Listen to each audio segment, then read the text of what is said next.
Gjyqësori me vite shkakton pak kënaqësitë e qytetarët, ka procedura shumë të ngadalta dhe ka dyshime për ndikim të madh politik, në vend që të zbatohen reforma reale që janë tashmë në tavolinë për herë të parë pas kaq shumë vitesh, do të ketë protesta që është absurde dhe një politikë e paprecedent, ka deklaruar sot kryetari i LSDM-s Venko Filipçe pas paralajmërimeve të kryeministrit Hristijan Mickoski, i cili tha se nëse anëtarët e Këshillit Gjyqësor nuk do rrihiqen vet, do të ketë protesta masive të organizuar nga qytetarët.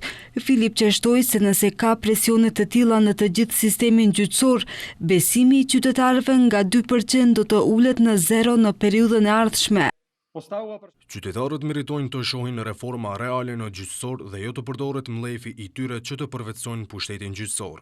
Shfrytëzimi i mlefit të qytetarëve për të përvetësuar gjyqësorin, siç po bën VMRO-DPMNE, është absolutisht e papranueshme dhe absolutisht jo demokratike. Kërcënimet e kryeministrit se drejtësia do të jetë çështje e popullit janë një mesazh se ai njeh drejtësi vetëm sipas standardeve të tij dhe se nuk dëshiron një gjyqësor më të mirë apo më të pavarur. Filipçe më tej bëri thirrje qeverisë që të ndalë presionet partijake dhe të zbatojë reforma reale të gjyqësorit. I bëj thirrje qeverisë që të ndaloj presionet partijake si ajo që bëri ndaj organeve të pavarura rregullatore.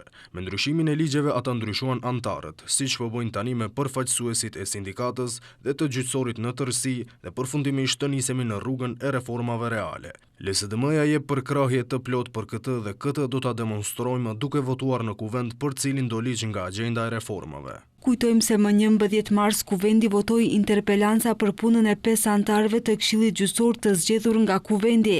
Nisma u dorëzua nga shumica parlamentare, por anëtarët e Këshillit Gjyqësor duhet të vendosin vetë nëse do të largohen nga detyra. Mickoski u bëri thirrje atyre që të respektojnë vendimin e deputetëve dhe të dorëhiqen, sepse në të kundërtën ai tha se do të nxisin protesta masive të qytetarëve.